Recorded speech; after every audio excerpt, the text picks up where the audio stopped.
The last day of minimalism, we are talking about essential objects and the opposite side of minimalism. You've worked with abstraction, you've worked with the Japanese style, the monoha, and with just the deconstruction, decluttering.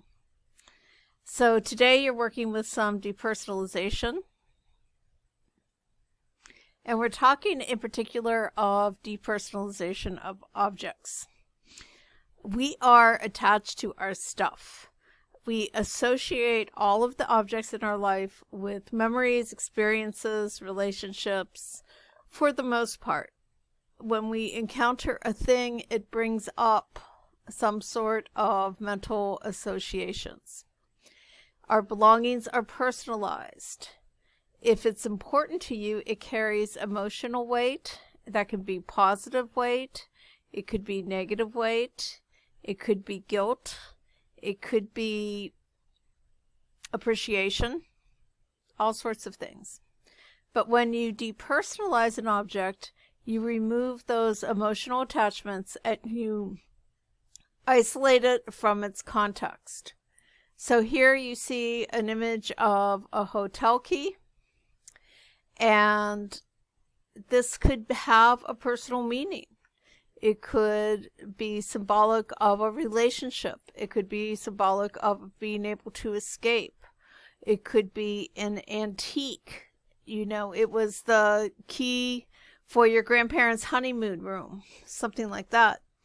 But here it's abstracted. It's just presented as kind of a neutral, definitely old school hotel key, because now they use cards. An example of depersonalization was very important to art, and that is the encounter between the artist Picasso and the masks. Now, Picasso was not a minimalist, but he did depersonalize things.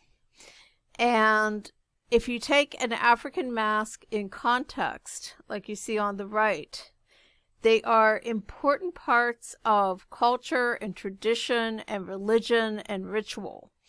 They're not art objects. They're parts of ensembles that are worn for very specific purposes at very specific times, and only certain people can wear them, and they do and perform certain things with them. They're not made for hanging on the wall or, you know, being given to tourists or whatever.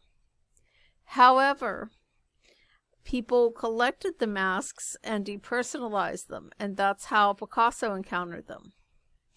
He encountered them in museums where they were hung on the wall for display, and out of context, no information about how they were used, without the rest of the ensemble that's worn with them, or the performance pieces. They were just neutralized objects that were presented as art. They were presented as something to look at.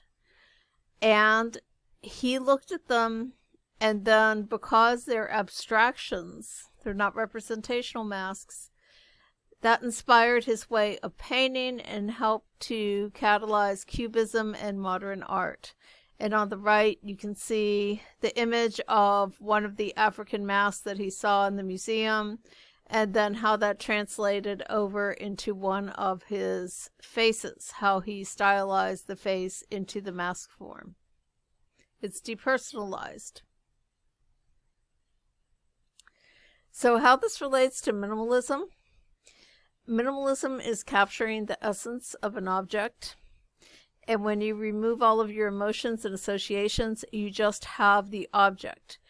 And what you do, they are represented as being singular, super realistic, so you really have to encounter all parts of the object, and isolated on a plain background.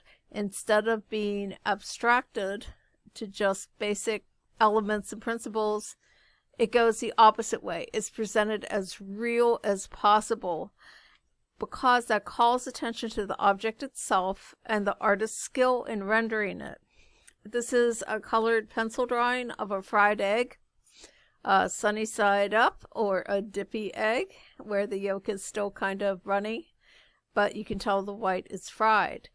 So you encounter the egg. You can see that the artist was very good, very skillful at showing the different stages of the egg, where it's set, where it's not set. But then the viewer inscribes their experience of fried eggs on the egg.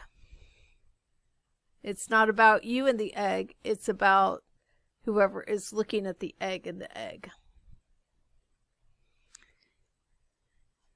So the whole trick is to remove your associations and just present the object, and what the viewer associates with that object can sometimes be and make a more powerful statement than if you have the object in context and are sharing your experience.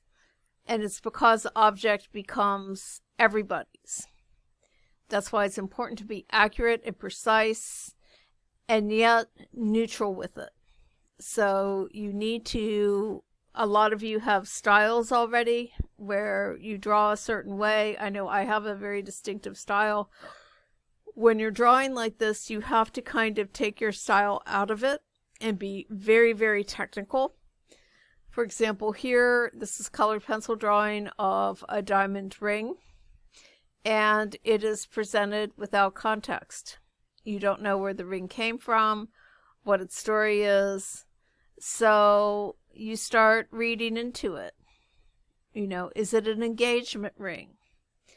Is it an heirloom? Is it for sale? Was it stolen?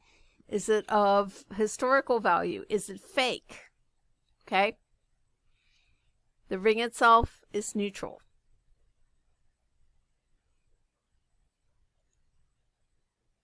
Come on. Okay, so for your assignment, you have to do a depersonalized object drawing. And it doesn't need to be large, just, you know, small in your sketchbook. You can draw with whatever makes you happy. Your object, you need to choose an object that has strong associations, something that people react to. So examples are things like toys, food, lighters, makeup, keys. Things that people use every day are always good. It could also be a socially charged object. Something, I did one in college when we had this assignment. I used a replica of an antique gun, of a black powder gun. And that was really interesting how people reacted to that. But anyway, some sort of object. And you're creating a detailed drawing of the object. You need to have your details be realistic and technically precise as possible. You keep it neutral. Hold back on your personal style. Okay, if you tend to draw like super heavy, scratchy, emotional, kind of pull back. If you tend to draw super, super light, get a little darker. Use your shading, make it look dimensional. Color's optional. You can present it in black and white, that's fine. And make sure your background is plain. Just like this drawing of a key. It's just an old key, but it could have all sorts of associations.